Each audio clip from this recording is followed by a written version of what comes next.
Olá pessoal, vamos ao nosso estudo bíblico. Nesta oportunidade vamos estudar Carta aos Hebreus, capítulo 5, do verso 11 até o capítulo 6, versículo 3. Inicia-se no capítulo 5, verso 11, o terceiro bloco da Carta aos Hebreus, o maior deles. Este vai até o capítulo 10, versículo 39. O autor busca explicar de uma forma bastante pormenorizada a função de Jesus como sumo sacerdote, a partir do modelo de Melquisedeque. Assim, ele terminou o bloco anterior, no versículo 10, apontando Jesus, sumo sacerdote, nomeado por Deus, segundo a ordem de Melquisedeque. Essa mesma frase, expressão, está no final do capítulo 6, versículo 20, segundo a ordem de Melquisedeque. Capítulo 7, mais uma vez, vai continuar a explicação sobre esse sacerdócio de Jesus, segundo o modelo de Melquisedeque. Então, nesse bloco, do 11:5 até o 10:39, a temática é o sumo sacerdócio de Jesus, segundo o modelo de Melquisedeque. Esse pequeno trecho que vamos analisar neste momento, ele é alvo de muitas discussões, teorias, sobre o que realmente o autor quer apontar sobre o arrependimento, sobre a salvação. Seria necessário um segundo arrependimento salvífico, uma segunda conversão, ou isso não é possível? Então, em vista dessa discussão, muito já se diz. No entanto, a gente vai analisar verso a verso, até o capítulo 6, verso 3, e já quero destacar que esse pequeno trecho é um trecho parenético, ou seja, exortativo. Como já disse em outros vídeos na Carta aos Hebreus, o autor trabalha exortação e doutrina. Uma hora ele fala sobre a doutrina, outra hora sobre a exortação, sempre ligando a doutrina à exortação. A exortação aponta para a prática da doutrina, ou seja, não basta conhecer a doutrina. Esta doutrina deve nos levar a uma prática, a uma praticidade na fé em Cristo. A simples teoria da doutrina em si mesma não produz nada, a não ser que sejamos conduzidos por ela a uma prática. Por isso o autor sempre vai alternar exortação com doutrina. Esse trecho que vamos analisar agora, do 5:11 ao 6:3, trabalha exortação. Então, esse gênero parenético, ou esse gênero literário exortativo ou oratório, ele contém algumas características importantes para ser analisadas nesse trecho. Quando o autor, um orador, um pregador, faz uma exortação, ele recorre a certas figuras de linguagem, ele recorre a certas expressões estereotipadas, muitas vezes do exagero, para fazer com que o seu ouvinte, leitor, chegue ao ponto desejado. Então, quando nós lemos, por exemplo, esse trecho exortativo, nós vamos encontrar essa recorrência, um exagero que às vezes dificulta a gente a encontrar nas palavras uma análise histórica daqueles primeiros ouvintes. Por exemplo, o versículo 11 diz assim: a esse respeito, ou seja, então, a respeito do quê? A respeito do sacerdócio de Jesus, segundo a ordem de Melquisedeque, segundo o modelo de Melquisedeque. Então, a esse respeito, que o autor vem analisando nos trechos anteriores, a esse respeito temos muitas coisas que dizer. e difíceis de explicar. Por isso ele vai utilizar agora o maior bloco da carta, até o capítulo 10, verso 39, para explicar isso. É difícil de explicar, é difícil de entender. Por isso ele vai precisar alongar-se de uma forma muito detalhada para que eles entendam. A esse respeito, ou seja, Jesus, sumo sacerdote, segundo o modelo de Melquisedeque. Temos muitas coisas que dizer e difíceis de explicar, porquanto vos tendes tornado tardios em ouvir. A expressão tardios em ouvir equivale a duros de ouvido, que equivale, para nós compreendermos melhor, a ideia de duro de coração.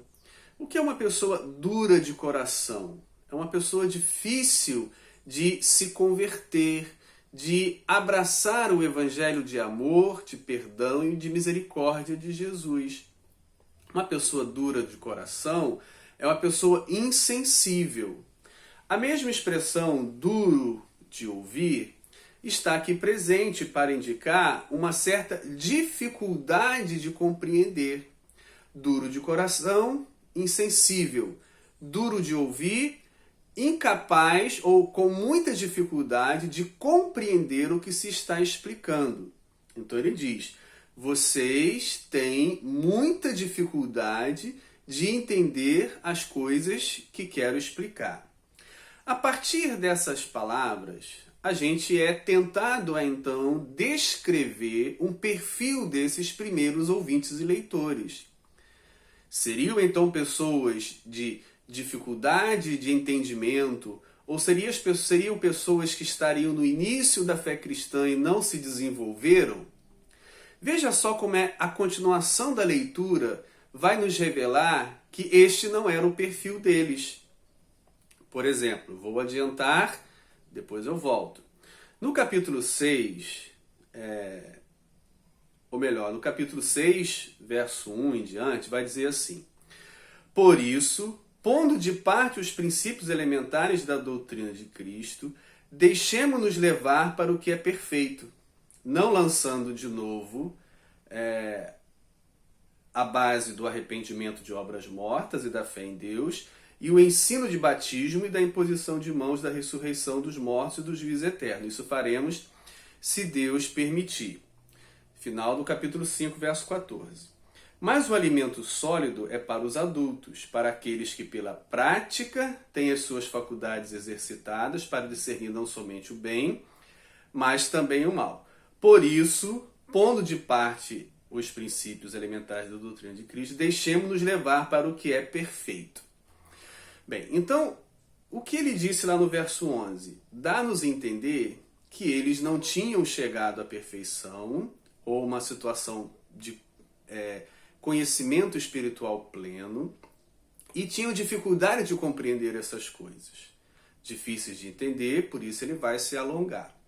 No entanto, ele vai falar para eles como amadurecidos. Ele vai dizer no trecho que eu li: então, vamos colocar de lado esses assuntos elementares e vamos partir para aquilo que é perfeito. Ou seja, se ele vai partir para aquilo que é perfeito e vai gastar todo o nosso bloco até o capítulo 10 para falar daquilo que é perfeito, então os seus ouvintes leitores estão aptos para receber o que é perfeito. Mas por que ele disse no início que eles não estariam aptos? Volto a explicar aquilo que falei no início. Em modelos, em características ou em gêneros exortativos, se utiliza muitas vezes o exagero para chegar ao ponto que se deseja. Aumenta-se uma situação para chegar ao ponto, ou seja, muitas vezes nessa capacidade de oratória, nesse discurso inflamado de exortação, a gente descreve uma situação absurda, descreve uma situação impossível de acontecer, ou muito difícil de acontecer, como se estivesse acontecendo, para que os ouvintes sejam despertados para ela e então a gente consiga convencê-los daquilo que a gente deseja transmitir. Ao dizer que eles não conseguem compreender nada, não significa que eles não conseguirão ou que não consigam. Ele está apontando para uma situação de exagero. Vocês não conseguem compreender nada. Vocês são como crianças que precisam de leite.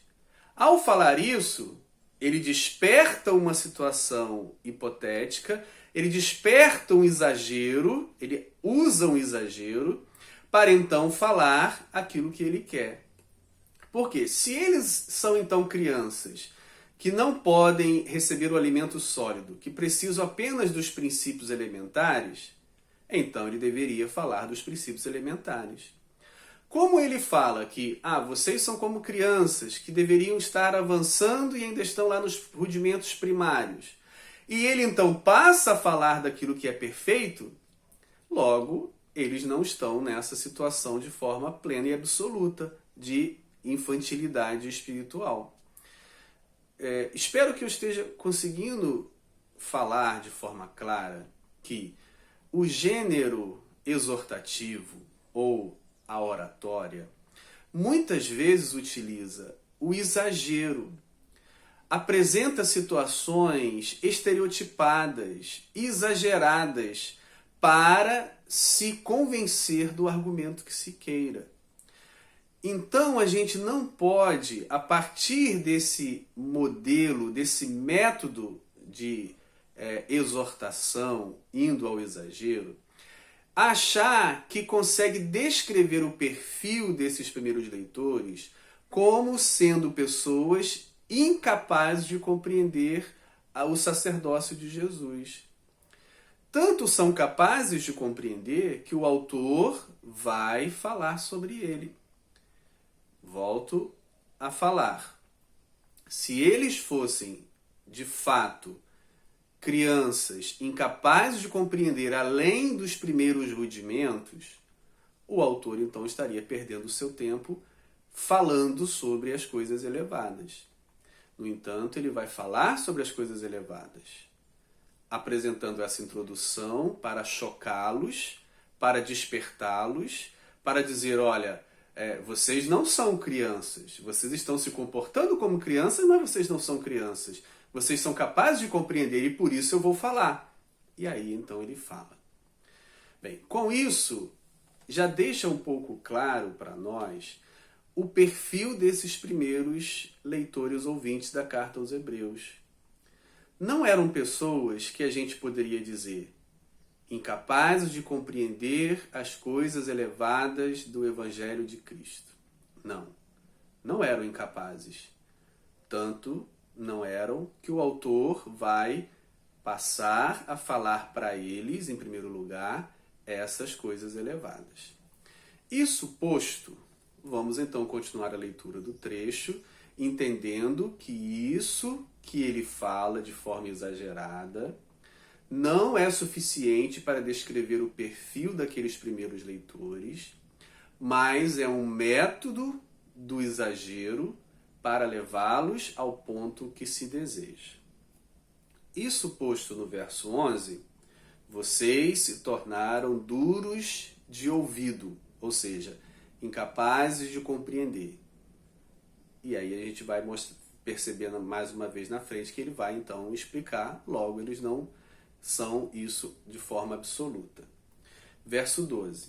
Pois com efeito, quando devias ser mestres, olha só a questão do exagero sendo trabalhada na oratória, no discurso.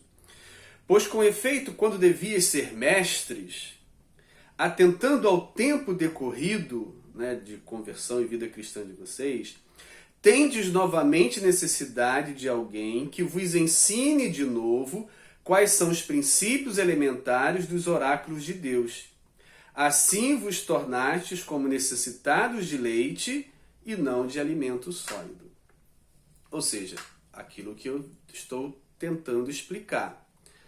O orador, no seu discurso inflamado, está utilizando um estereótipo. Qual é o estereótipo? Vocês deveriam ser mestres e vocês não são mestres. Vocês já deveriam estar ouvindo coisas mais elevadas e vocês estão ainda ouvindo ou se detendo aos princípios elementares. Ou seja, quando ele diz isso para os seus ouvintes leitores, ele está construindo um estereótipo exagerado daquilo que eles deveriam ser, mestres, nem todo mundo vai se tornar mestre, e um estereótipo exagerado daquilo que eles são, incapazes de compreender, crianças que não entendem nada. São dois extremos, mestre e crianças incapazes de compreender a diferença entre o justo e o injusto. O que ele deseja na realidade é chegar ao patamar intermediário. Eles provavelmente não se tornarão mestres, mas também não são, ou não podem ser, ou não podem continuar sendo, ou não serão crianças incapazes de discernir entre o justo e o injusto. Isso é um método discursivo utilizado nas exortações. Paulo utiliza esse mesmo modelo de maduro e imaturo, criança, adulto, leite e alimento sólido. Primeira carta aos Coríntios, capítulo 2, verso 6, e capítulo 3, verso 1 a 2, encontramos também esse modelo de exortação do estereótipo em Paulo. Continuando, então, eles deveriam ser mestres, mas ainda estão na fase infantil. Estereótipos construídos. O que seriam esses princípios elementares dos oráculos de Deus? Certamente é um conjunto de doutrinas presentes no judaísmo, que eles já deveriam ter se familiarizados e aprendido na conversão dos deuses ao Deus de Israel. Naquele momento onde eles receberam os ensinamentos no judaísmo, aquele conjunto de ensinamentos judaicos que vai depois progredir para o cristianismo, ou seja, depois o cristianismo nasce no judaísmo, utiliza de princípios elementares presentes no judaísmo e depois toma uma outra direção, toma um outro caminho. Já que eles já tinham sido iniciados no judaísmo, esses princípios elementares dos oráculos de Deus já estavam presentes nas crenças deles. E agora precisariam ir para outra direção no que diz respeito a Jesus Cristo e ao seu sumo sacerdócio. Continuando, verso 13. Ora, todo aquele que se alimenta de leite é inexperiente na palavra da justiça, porque é criança. Ou seja, aqueles que se alimentam de leite, ou seja, as crianças, que são incapazes de discernir o que é justo do que é injusto. Incapazes de compreender um texto ou qualquer texto que fale sobre justiça e injustiça. Esse é o quadro estereotipado, repito, estereotipado, que ele apresenta dos seus ouvintes leitores primários. Vocês são como crianças que se alimentam de leite, alimento líquido, e não têm condições de, diante de um discurso sobre o que é justo e o que é injusto, vocês distinguirem o que é certo e o que é errado. Vocês são incapazes de, ouvindo um discurso sobre justiça e injustiça, compreender o que é justo e o que é injusto. É claro que isso é uma forma estereotipada pela qual ele apresenta esses primeiros leitores, que não provavelmente corresponde à realidade da vida deles. Tanto que mais na frente ele vai lhes transmitir o que é perfeito. Versículo 14. Mas o alimento sólido é para os adultos, para aqueles que pela prática têm as suas faculdades, têm as suas mentes exercitadas para discernir não somente o bem, mas também o mal. A criança não consegue discernir o que é o bem e o que é o mal, o que é o justo e o que é injusto, por isso ela precisa de um tutor que a oriente e dirija. Também esse modelo é utilizado na vida cristã para aqueles que não conseguem ainda discernir entre o bem e o mal e precisam de tutores que assim o façam. A princípio, a gente tem a impressão que esses primeiros ouvintes leitores da Carta aos Hebreus se enquadravam de forma absoluta nesse aspecto. Mas a gente vai perceber que ele vai falar com eles de coisas perfeitas, logo eles são capazes de compreender, logo é a construção de perfil estereotipado. Continuando agora no capítulo 6, verso 1. Por isso, pondo de parte os princípios elementares da doutrina de Cristo, ou seja, se ele vai colocar de parte os princípios elementares da doutrina de Cristo e vai falar daquilo que é mais elevado, é porque os seus ouvintes são capazes de compreender e vão agora ouvir sobre essas coisas. Observar uma coisa interessante. O que ele chama agora aqui no capítulo 6, verso 1 de princípios elementares da doutrina de Cristo, ele chamou no verso 12 os princípios elementares dos oráculos de Deus. Com isso a gente percebe que ele entendia que são as mesmas coisas. Os princípios elementares da doutrina de Cristo são os princípios elementares dos oráculos de Deus.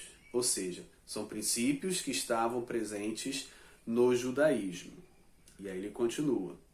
Por isso, pondo de parte os princípios elementares da doutrina de Cristo, deixemo-nos levar para o que é perfeito. Então ele vai começar a dizer. Não lançando de novo a base do arrependimento de obras mortas e da fé em Deus, princípios esses que estavam no judaísmo. A conversão, o arrependimento de obras mortas, significa o abandonar os deuses, deixar a crença nos deuses pagãos e passar a crer no Deus único e verdadeiro. Então, não é necessário convidá-los ao arrependimento da idolatria e conduzi-los à fé no Deus verdadeiro. Isso já estava presente no judaísmo. Isso já acontecia na pregação judaica aos pagãos. Segundo elemento. E o ensino de batismos e da imposição de mãos. Esses elementos também estavam presentes no judaísmo.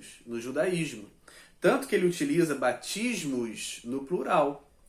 No cristianismo, o batismo é único. Acontece uma vez só. Mas no judaísmo havia vários batismos, que se referia aos vários ritos de purificação com água. E isso estava presente no judaísmo. E isso eles já tinham acesso nos seus primeiros contatos. E a imposição de mãos também se refere